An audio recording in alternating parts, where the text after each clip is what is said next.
Praise the Lord. கர்த்தருக்கு ஸ்தோத்திரம். கர்த்தர் நல்லவர், அவர் கிருபை என்றும் உள்ளது. இந்த நாளுக்காக எடுத்துக்கொள்ளப்பட்ட வேத வசனம் 1 பேதுரு 1வது அதிகாரம் 15வது வசனம். உங்களை அழைத்தவர் பரிசுத்தராய் இருக்கிறது போல நீங்களும் உங்கள் நடக்கைகள் எல்லாவற்றிலையும் பரிசுத்தராய் இருங்கள். ஆமென். இதை பார்த்து கொண்டிருக்கிற பிரியமான சகோதர சகோதரிகளே, கர்த்தருடைய வார்த்தை சொல்கிறது நாம் எல்லாவற்றிலும் பரிசுத்தமாய் இருக்க வேண்டும் என்று. இயேசு கிறிஸ்து மிகவும் ஒரு பரிசுத்தமுள்ள தேவன். ஆகவே அவர் நம்மளை அழைத்திருக்கிறார். நாமளும் அவரை போல பரிசுத்தமாய் நடக்கணும் என்று தான் இந்த வேதம் சொல்லியிருக்கிறது. நாம் எல்லா காரியத்திலையும் பரிசுத்தமாக இருக்கணுங்க. அதுதான் தேவனுடைய விருப்பமாக இருக்குது.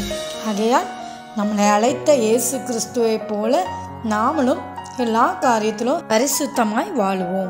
பரிசுத்தம்னா என்ன? பாவமில்லாத வாழ்க்கை தான் ஒரு பரிசுத்தமான வாழ்க்கை. தேவனுக்கு பிரியமில்லாத பாவங்களை நாம் வெட்டி விலகி பரிசுத்தமாய் கர்த்தருக்கென்று நாம் வாழ்வோம். ஆமென். தேவன் தாமே உங்களை ஆசீர்வதிப்பாராக.